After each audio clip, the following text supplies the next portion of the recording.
मैं आपकी टीचर प्रेरणा सक्सेना। आज हम 5th इंग्लिश मीडियम की हिंदी का चैप्टर 13 पढ़ने जा रहे हैं, रहीमन बिलास। ठीक है, तो आप मेरे साथ अपनी बुक को खोलकर अपने सामने रखिए। पढ़ना शुरू करते हैं। पाठ 13, रहीमन बिलास। तो रहीमन चुप हवे बैठिए, देख दिनन की फेर, जब नी के दिन आई हैं, बनत न लगिहे बेर। जो रहीम उत्तम प्रकृति का करी सकत कुसंग, चंदन विष व्यापत नहीं, लपटे रहत भुजंग। यो रहीम सुख होत है उपकारी के अंग, बाटन वारे को लगे जो मेहंदी को रंग। रहीमन देखी बड़ेन को लगू न दीजे डार, जहाँ काम आवे सुई कहाँ करे तरिवार। रहीमन धागा प्रेम का मत तोड़ो चटकाए, जोरे ते फिर ना जुरे, जुरे गांठ पड़ जाए। ठीक है, तो ये आपका चैप्टर है, कविता है, मतलब दोहे हैं।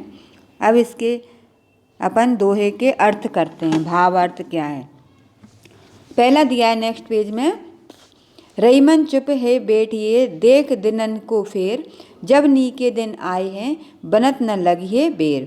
रहीम जी कहते हैं कि बुरे दिनों को आता हुआ देखकर या जानकर चुप होकर बैठ जाना चाहिए, अर्थात सबसे संबंध विच्छेद करके अपनी व्यथा को अपने हृदय में छिपाकर रख लेना चाहिए। जब अच्छे दिन आएंगे तो उन संबंधों को फिर से बनने में देर नहीं लगती है। दूसरा है, जो रहीम उत्तम प्रकृति का करी करत कुसंग, चंदन विष व्यापत नहीं, लिपटे रहत भुजंग। रहीम दास कहते हैं कि अच्छे स्वभाव वाले व्यक्ति का बुरा व्यक्ति उसी प्रकार कुछ भी नहीं बिगाड़ सकता, जिस प्रकार चंदन के वृक्ष पर भले ही सर्प लिपटे रहें, परंतु फिर भी उनके विष का प्रभाव चंदन के वृक्ष पर नहीं पड़ता।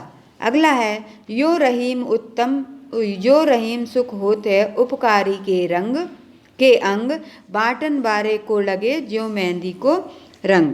तो भावार्थ में रहीम दास कहते हैं कि मेहंदी के उदाहरण से उपकारी की तुलना करते हुए कहते हैं कि जिस प्रकार मेहंदी अपने पीसने वाले के हाथों में रंग देती है, उसी प्रकार उपकार करने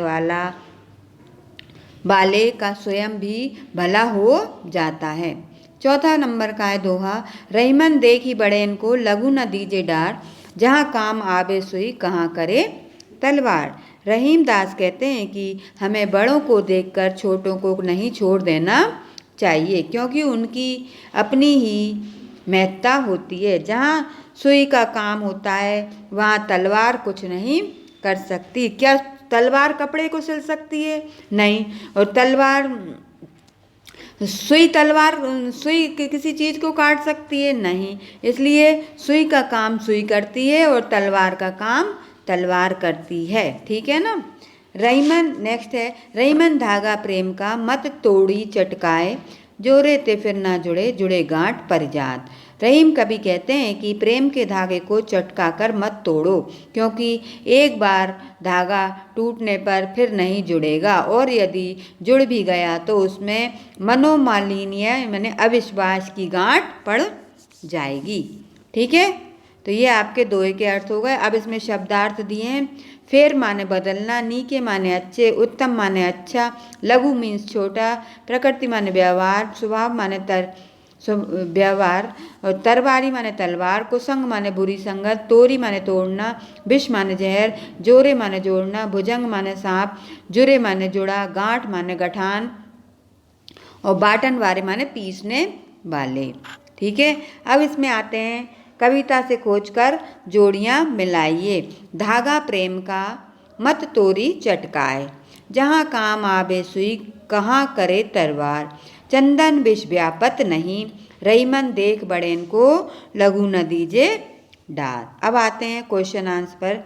पहले खालिस्तान है, अभ्यास करने से खालिस्तान भी समझदार हो जाते हैं या बन जाते हैं, तो मूर्ख इसमें आएगा, मूर्ख भी समझदार बन जाते हैं। दूसरा खालिस्तान है, प्रेम रूपी खालिस्तान कभी नहीं तोड़ना चाहिए, प्रेम रूपी धागे को, धागा इसमें अपन को खालिस्तान में भरना है। तीसरा खालिस्तान है, चंदन के पेड़ पर का कोई असर नहीं होता, विष का असर नहीं होता। चौथा खालिस्तान है, रईमन के अनुसार जहाँ खालिस्तान का उपयोग है वहाँ तलवार कुछ नहीं कर सकती, यानी जहाँ सुई का उपयोग है वहाँ तलवार कुछ नहीं कर सकती। अब आते हैं अति लघुत्तरीय प्रश्नों पे। तो ठीक है ना, पहला प्रश्न है, अच्छे दिन आते हैं तब क्या होता है? जब अच्छे दिन आते हैं तब किसी भी संबंध बनते देर नहीं लगती। दूसरा प्रश्न है, उपकारी को सुख की प्राप्ति की तुलना किस प्रकार की गई है? तो उपकारी को सुख की प्राप्ति की तुलना मेहंदी पीसने वाले से की गई है। तीसरा प्रश्न है, रहीम ने कब चुप बैठने को कहा है?